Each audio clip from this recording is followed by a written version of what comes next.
नमस्कार,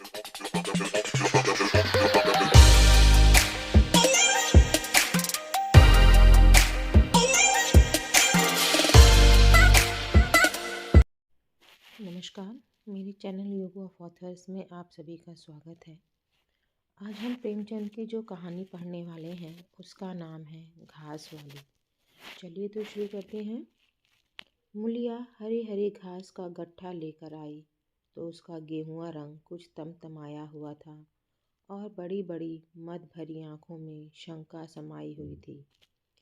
महावीर ने उसका तमतमाया हुआ चेहरा देखकर पूछा, क्या है मुलिया, आज कैसा जी है? मुलिया ने कुछ जवाब ना दिया।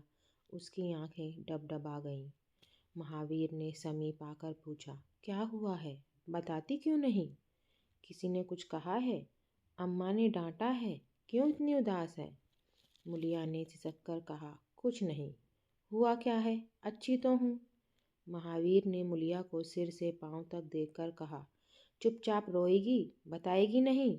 मुलिया ने बात टालकर कहा, कोई बात भी हो, क्या बताऊं? मुलिया इस ऊसर में गुलाब का फूल थी।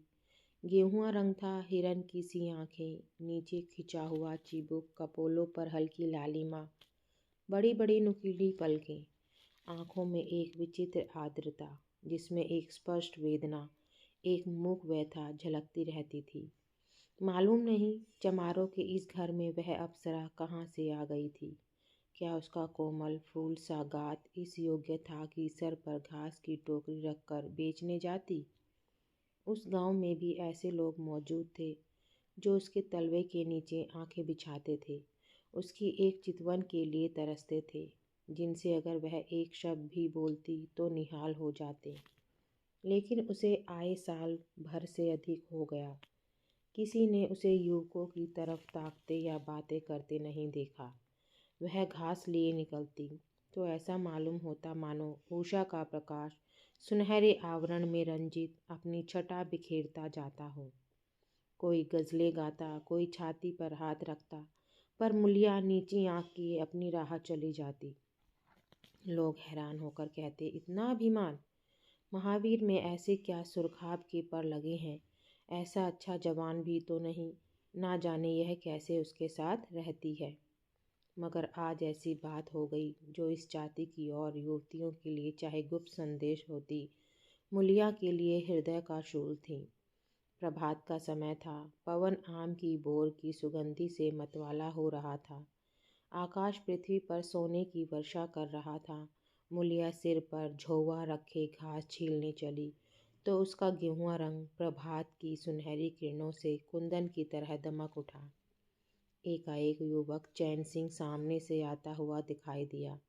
मुलिया ने चाहा कि कतरा कर निकल जाए, मगर चैन सिंह ने उसका हाथ पकड़ लिया और बोला, मुलिया, तुझे क्या मुझ पर जरा भी दया नहीं आती? मुलिया का वह फूल सा खिला हुआ चेहरा ज्वाला की तरह दहक उठा।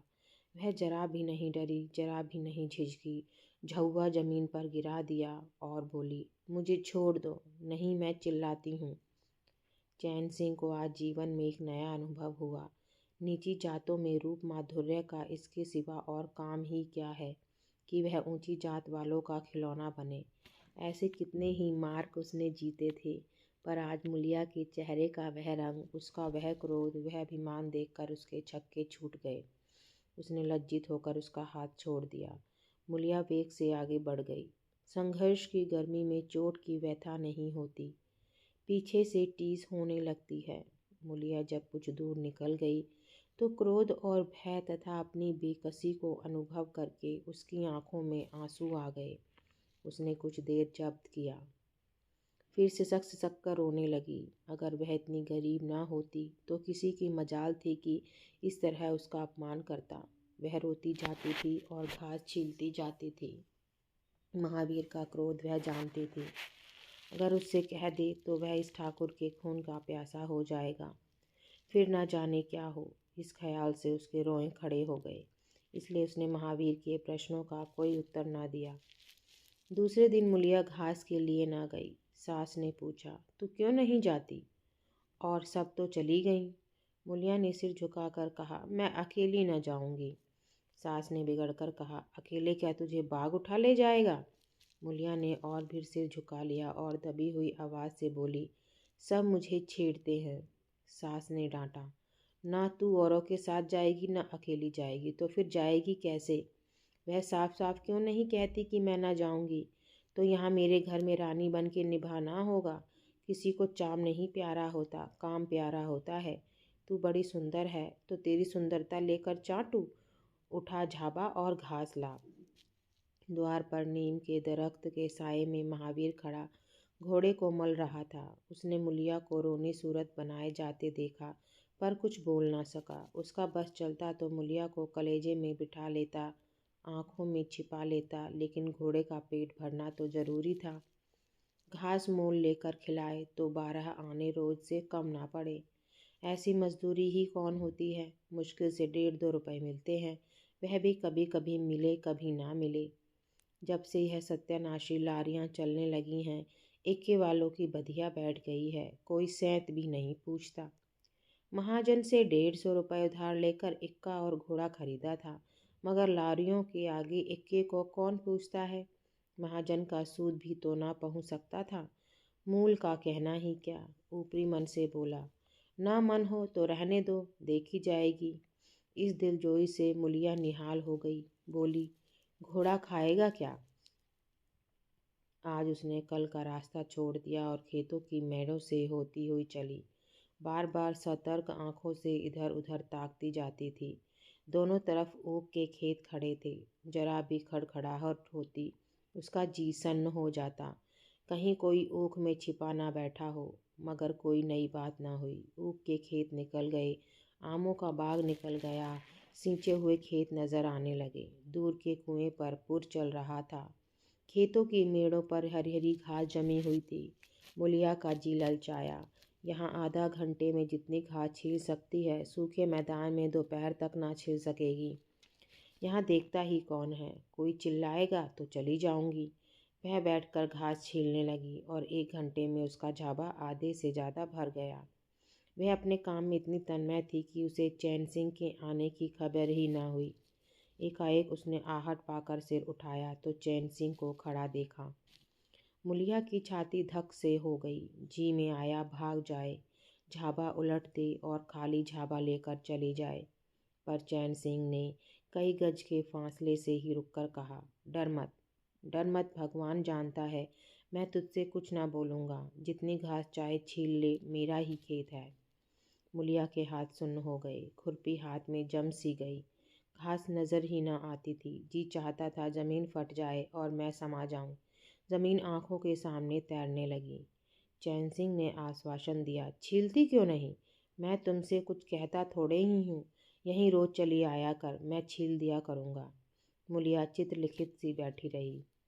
चैन सिंह ने एक कदम आगे बढ़ाया और बोला, तू मुझसे इतना डरती क्यों है? क्या तू समझती है मैं आज भी तुझे सताने आया हूँ? ईश्वर जानता है, कल भी तुझे सताने के लिए मैंने तेरा हाथ नहीं पकड़ा था। तुझे देखकर आप ही आप हाथ बढ़ गए।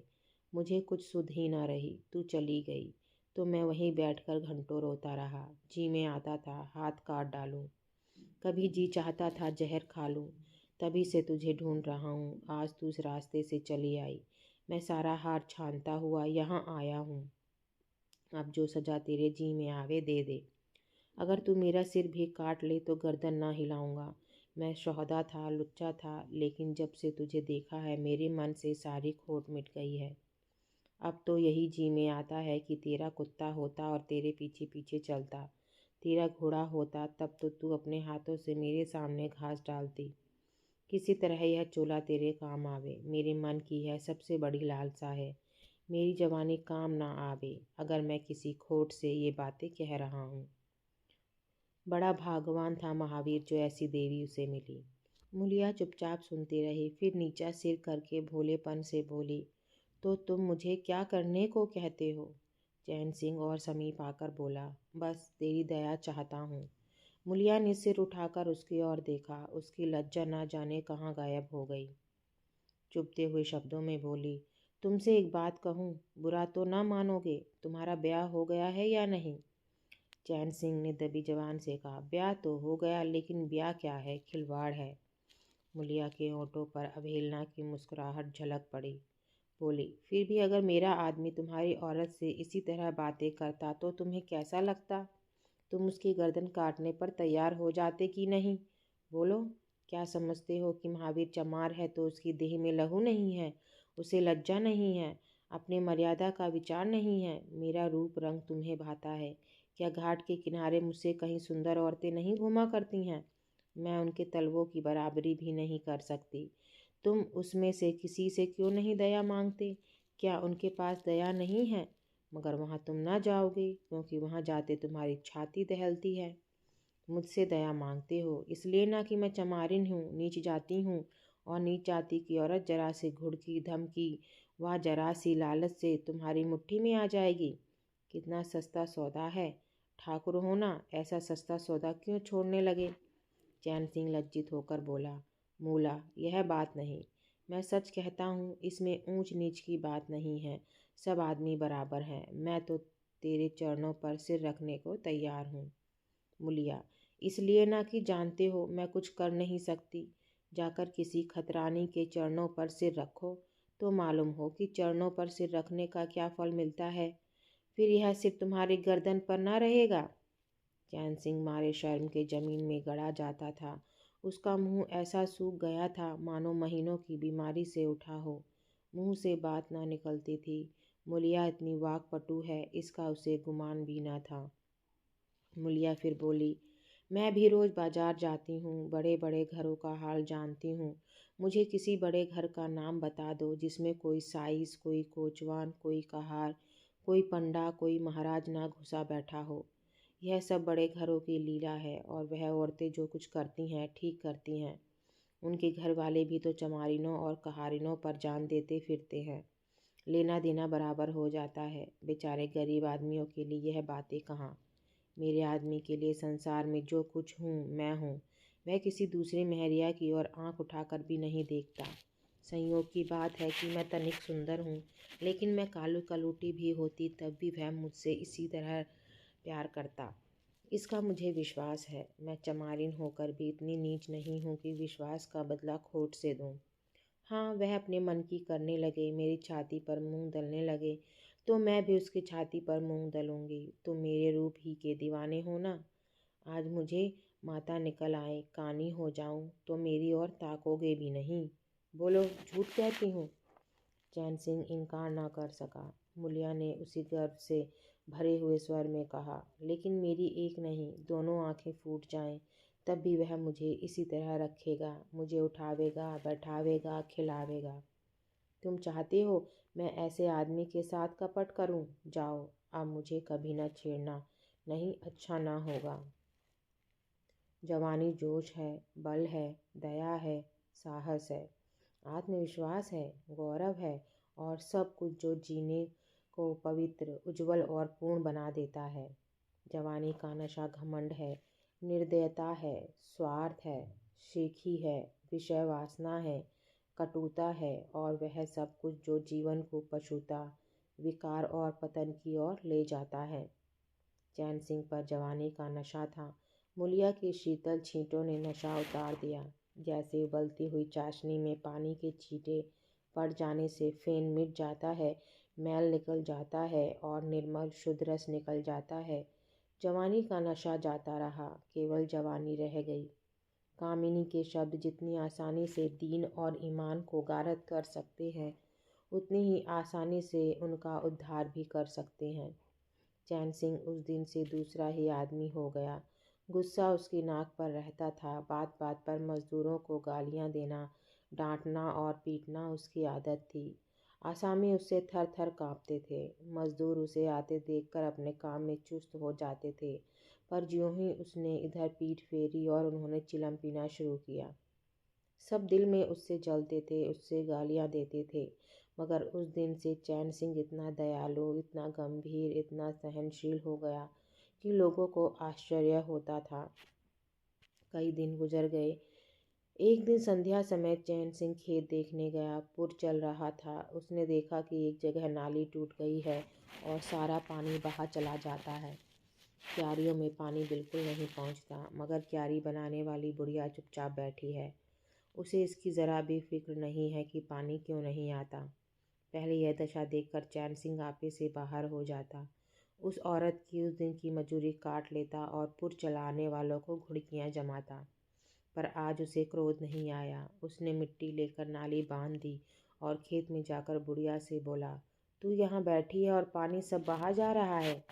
बुढ़िया घबरा कर बोली, अभी खुल गई होगी राजा, मैं अभी जाकर बंद किए देती हूँ। यह कहते हुए वह थर थर काँपने लगी। चैन सिंह ने उसकी दिलजोई करते हुए कहा, भाग मत, भाग मत, मैंने नाली बंद कर दी है। बुढ़ऊ कई दिन से नहीं दिखाई दिए, कहीं काम पर जाते हैं कि नहीं। बुढ़िया गदगद होकर बोली, आजकल तो खाली ही बैठे हैं भैया, कहीं काम नहीं लगता। चैन सिंह ने नम्र भाव से कहा, तो हमारे यहाँ लगा दे, थोड़ा सा सन रखा है उसे काट दे। यह कहता हुआ वह कुएं की ओर चला गया। यहाँ 4 पुर चल रहे थे, पर इस वक्त 2 हकबे बैर खाने गए थे। चैन सिंह को देखते ही मजदूरों के होश उड़ गए। ठाकुर ने पूछा, 2 आदमी कहाँ गए? तो क्या जवाब देंगे? सब के सब डांटे जाएंगे। बेचारे दिल में सहमे जा रहे थे। चैन सिंह ने पूछा, वह दोनों कहाँ चले गए? किसी के मुंह से आवाज़ ना निकली। सहसा सामने से दोनों मजूर धोती के एक कोने में बेर भरे आते दिखाई दिए। खुश खुश बात करते चले आ रहे थे। चैन सिंह पर निगाह पड़ी तो दोनों के प्राण सूख गए। पाँव मन मन भर के हो गए। अब ना आते बनता था ना जाते। दोनों समझ गए कि आज डांट पड़ी, शायद मजूरी भी कट जाए। चाल धीमी पड़ गई।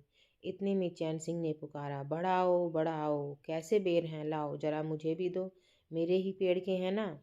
दोनों और भी सहम उठे। आज ठाकुर जीता ना छोड़ेगा। कैसा मीठा मीठा बोल रहा है, उतने ही भिगो भिगो कर लगाएगा। बेचारे और भी सिकुड़ गए। चैन सिंह ने फिर कहा, जल्दी से आओ जी, पक्की पक्की सब मैं ले लूँगा। जरा एक आदमी लपक कर घर से थोड़ा सा नमक तो ले आओ। बाकी दोनों मजूरों, तुम भी दोनों आ जाओ, उस पेड़ के बेर मीठे होते हैं, बेर खा ले, काम तो करना ही है। अब दोनों भगोड़ों को कुछ ढारस हुआ। सभी ने जाकर सब बेर चैन सिंह के आगे डाल दिए और पक्के पक्के छाँट कर उसे देने लगे। एक आदमी नमक लाने दौड़ा। आधा घंटे तक चारों पुर बंद रहे। जब सब बेर उड़ गए और ठाकुर चलने लगे तो दोनों अपराधियों ने हाथ जोड़कर कहा, भैया जी आज जान बख्शी हो जाए, बड़ी भूख लगी थी, नहीं तो कभी न जाते। चैन सिंह ने नम्रता से कहा, तो इसमें बुराई क्या हुई? मैंने भी तो बेर खाए, एक आधा घंटे का हरज हुआ, यही ना। तुम चाहोगे तो घंटे भर का काम आधा घंटे में कर दोगे, ना चाहो दिन भर में भी घंटे भर का काम ना होगा। चैन सिंह चला गया तो चारों बातें करने लगे। एक ने कहा, मालिक इस तरह रहे तो काम करने में जी लगता है, यह नहीं कि हरदम छाती पर सवार। दूसरा, मैंने तो समझा आज कच्चा ही खा जाएंगे। तीसरा, कई दिन से देखता हूँ मिजाज नरम हो गया है। चौथा, सांझ को पूरी मजूरी मिले तो कहना। पहला, तुम तो हो गोबर गणेश, आदमी का रुख नहीं पहचानते। दूसरा, अब खूब दिल लगाकर काम करेंगे। तीसरा, और क्या, जब उन्होंने हमारे ऊपर छोड़ दिया तो हमारा भी धर्म है कि कोई कसर ना छोड़े। चौथा, मुझे तो भैया ठाकुर पर अब भी विश्वास नहीं आता। एक दिन चैन सिंह को किसी काम से कचहरी जाना था। 5 मील का सफ़र था। यूँ तो वह बराबर अपने घोड़े पर जाया करता था, पर आज धूप बड़ी तेज हो रही थी। सोचा इक्के पर चला चलूं। महावीर को कहला भेजा, मुझे लेते जाना। कोई 9 बजे महावीर ने पुकारा। चैन सिंह तैयार बैठा था। चटपट इक्के पर बैठ गया, मगर घोड़ा इतना दुबला हो रहा था, इक्के की गद्दी इतनी मैली और फटी हुई, सारा सामान इतना रद्दी कि चैन सिंह को उस पर बैठते शर्म आई। पूछा, यह सामान क्यों बिगड़ा हुआ है महावीर? तुम्हारा घोड़ा तो इतना दुबला कभी न था। क्या आजकल सवारियाँ कम है क्या? महावीर ने कहा, नहीं मालिक, सवारियाँ काहे नहीं हैं, मगर लारियों के सामने इक्के को कौन पूछता है। कहाँ 2 ढाई 3 की मजदूरी करके घर लौटता था, कहाँ अब 20 आने पैसे भी नहीं मिलते। क्या जानवर को खिलाऊं, क्या आप खाऊं, बड़ी विपत्ति में पड़ा हूँ।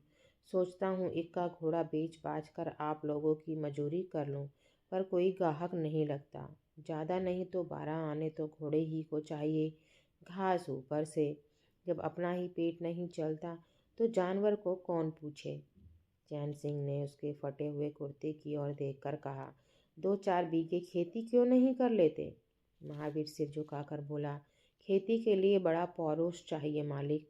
मैंने तो यही सोचा है कि कोई गाहक लग जाए तो इक्के को औने पौने निकाल दूं, फिर घास छीलकर बाजार ले जाया करूं। आजकल सास पतोहू दोनों छीलती हैं, तब जाकर 10-12 आने पैसे नसीब होते हैं। चैन सिंह ने पूछा, तो बुढ़िया बाजार जाती होगी? महावीर लजाता हुआ बोला, नहीं भैया, वह इतनी दूर कहाँ चल सकती है। घर वाली चली जाती है, दोपहर तक घास छीलती है, तीसरे पहर बाजार जाती है, वहाँ से घड़ी रात गए लौटती है, हलकान हो जाती है भैया, मगर क्या करूँ, तकदीर से क्या जोर। चैन सिंह कचहरी पहुँच गए और महावीर सवारियों की टोह में इधर उधर इक्के को घुमाता हुआ शहर की तरफ चला गया। चैन सिंह ने उसे 5 बजे आने को कह दिया। कोई 4 बजे चैन सिंह कचहरी से फुर्सत पाकर बाहर निकले। हाथे में पान की दुकान थी। जरा और आगे बढ़कर एक घना बरगद का पेड़ था। उसकी छाह में बीसों ही तांगे इक्के फिटन खड़ी होती थीं। घोड़े खोल दिए गए थे। वकीलों, मुख्तारों और अफसरों की सवारियां यहीं खड़ी थीं। चैन सिंह ने पानी पिया, पान खाया और सोचने लगा, कोई लारी मिल जाए तो जरा शहर चला जाऊं कि उसकी निगाह एक घास वाली पर पड़ गई। सिर पर घास का झाबा रखे साइसों से मोल भाव कर रही थी। चैन सिंह का हृदय उछल पड़ा। यह तो मुलिया है, बनी ठनी, एक गुलाबी साड़ी पहने कोचवान से मोल तोल कर रही थी। कई कोचवान जमा हो गए थे। कोई उसे दिल लगी करता था, कोई घूरता था, कोई हंसता था। एक काले कलूटे कोचवान ने कहा, मुला, घास तो उड़ के अधिक से अधिक 6 आने की है। मुलिया ने उन्माद पैदा करने वाली आंखों से देखकर कहा, 6 आने पर लेना है तो सामने घसियारिनें बैठी हैं। चले जाओ, 2-4 पैसे कम में पा जाओगे। मेरी घास तो 12 आने में ही जाएगी। एक अधेड़ कोचवान ने फिटन के ऊपर से कहा, तेरा जमाना है, 12 आने नहीं, 1 रुपया मांग। लेने वाले झक मारेंगे और लेंगे। निकलने दे वकीलों को, अब देर नहीं है। एक तांगे वाले ने, जो गुलाबी पगड़ी बांधे हुए था, बोला, बुढ़ऊ के मुंह में पानी भर आया। अब मुलिया काहे को किसी की ओर देखेगी। चैन सिंह को ऐसा क्रोध आ रहा था कि इन दुष्टों को जूतों से पीटे। सब के सब कैसे उसकी ओर टकटकी लगाए ताक रहे हैं, आंखों से पी जाएंगे। और मुलिया भी यहाँ कितनी खुश है, ना लजाती है, ना झिझकती है, ना दबती है। कैसा मुस्किरा मुस्किरा कर, रसीली आंखों से देख देख कर सिर का अंचल खिसका खिसका कर, मुंह मोड़ मोड़ कर बातें कर रही है। वही मुलिया जो शेरनी की तरह तड़प उठी थी। इतने में 4 बजे अमले और वकील मुख्तारों का एक मेला सा निकल पड़ा। अमले लारियों पर दौड़े, वकील मुख्तार इन सवारियों की ओर चले। कोचवानों ने भी चटपट घोड़े जोते। कई महाशयों ने मुलिया को रसिक नेत्रों से देखा और अपने अपने गाड़ियों पर जा बैठे। एकाएक मुलिया घास का झाबा लिए उस फिटन के पीछे दौड़े। फिटन में एक अंग्रेजी फैशन के जवान वकील साहब बैठे थे। उन्होंने पावदान पर घास रखवा ली। जेब से कुछ निकालकर मुलिया को दिया। मुलिया मुस्कुराई। दोनों में कुछ बातें भी हुई जो चैन सिंह ना सुन सके। एक क्षण में मुलिया प्रसन्न मुख घर की ओर चली। चैन सिंह पान वाले की दुकान पर विस्मृति की दशा में खड़ा रहा। पान वाले ने दुकान बढ़ाई, कपड़े पहने और केबिन का द्वार बंद करके नीचे उतरा तो चैन सिंह की समाधि टूटी। पूछा, क्या दुकान बंद कर दी? पान वाले ने सहानुभूति दिखाकर कहा, इसकी दवा करो ठाकुर साहब, यह बीमारी अच्छी नहीं है। चैन सिंह ने चकित होकर पूछा, कैसी बीमारी? पान वाला बोला, कैसी बीमारी? आधा घंटे से यहाँ खड़े हो जैसे कोई मुर्दा खड़ा हो। सारी कचहरी खाली हो गई, सब दुकानें बंद हो गई, मेहतर तक झाड़ू लगाकर चल दिए। तुम्हें कुछ खबर हुई? यह बुरी बीमारी है, जल्दी दवा कर डालो। चैन सिंह ने छड़ी संभाली और फाटक की ओर चल दिया कि महावीर का इक्का सामने से आता दिखाई दिया। कुछ दूर इक्का निकल गया तो चैन सिंह ने पूछा, आज कितने पैसे कमाए महावीर? महावीर ने हंसकर कहा, आज तो मालिक दिन भर खड़ा ही रह गया, किसी ने बेगार में भी ना पकड़ा, ऊपर से 4 पैसे की बीड़ियाँ पी गया। चैन सिंह ने जरा देर के बाद कहा, मेरी एक सलाह है, तुम मुझसे 1 रुपया रोज लिया करो। बस जब मैं बुलाऊं तो इक्का लेकर चले आया करो। तब तो तुम्हारे घरवाले को घास लेकर बाजार ना जाना पड़ेगा। बोलो, मंजूर है? महावीर ने सजल आंखों से देखकर कहा, मालिक, आप ही का तो खाता हूँ, आपकी प्रजा हूँ, जब मर्जी हो पकड़ मंगवाइए। आपसे रुपए? चैन सिंह ने बात काट कर कहा, नहीं, मैं तुमसे बेगार नहीं लेना चाहता। तुम मुझसे 1 रुपया रोज ले जाया करो। घास लेकर घरवाली को बाजार मत भेजा करो। तुम्हारी आबरू मेरी आबरू है। और भी रुपए पैसे का जब काम लगे बेखटके चले आया करो। हाँ देखो, मुलिया से इस बात की भूल कर भी चर्चा ना करना। क्या फ़ायदा? कई दिनों के बाद संध्या समय मुलिया चैन सिंह से मिली। चैन सिंह असामियों से मालगुजारी वसूल करके घर की ओर लपका जा रहा था कि उसी जगह जहाँ उसने मुलिया की बाँह पकड़ी थी, मुलिया की आवाज़ कानों में आई। उसने ठिठक कर पीछे देखा तो मुलिया दौड़ी आ रही थी। बोला, क्या है मुला, क्यों दौड़ती हो? मैं तो खड़ा हूँ। मुलिया ने हाँफते हुए कहा, कई दिन से तुमसे मिलना चाहती थी। आज तुम्हें आते देखा तो दौड़ी। अब मैं घास बेचने नहीं जाती। चैन सिंह ने कहा, बहुत अच्छी बात है। क्या तुमने कभी मुझे घास बेचते देखा है? हाँ, एक दिन देखा था। क्या महावीर ने तुझसे सब कह डाला? मैंने तो मना कर दिया था। वह मुझसे कोई बात नहीं छिपाता। दोनों एक क्षण चुप खड़े रहे। किसी को कोई बात ना सूझती थी। एकाएक मुलिया ने मुस्कुराकर कहा, यहाँ तुमने मेरी बाँह पकड़ी थी। चैन सिंह ने लज्जित होकर कहा, उसको भूल जाओ मुला। मुझ पर जाने कौन भूत सवार था। मुलिया गदगद कंठ से बोली, उसे क्यों भूल जाऊं? उसी बाँह गहे की लाज तो निभा रहे हो। गरीबी आदमी से जो चाहे करावे। तुमने मुझे बचा लिया। फिर दोनों चुप हो गए। जरा देर के बाद मुलिया ने फिर कहा, तुमने समझा होगा मैं हंसने बोलने में मगन हो रही थी। चैन सिंह ने बलपूर्वक कहा, नहीं मुलिया, मैंने एक क्षण के लिए भी नहीं समझा। मुलिया मुस्कुराकर बोली, मुझे तुमसे यही आशा थी और है। पवन सिंचे हुए खेतों में विश्राम करने जा रहा था। सूर्य निशा की गोद में विश्राम करने जा रहा था और उस मलिन प्रकाश में चैन सिंह मुलिया की विलीन होती हुई रेखा को खड़ा देख रहा था। तो दोस्तों, आप सबको यह कहानी कैसी लगी? कमेंट बॉक्स में ज़रूर लिखना। धन्यवाद।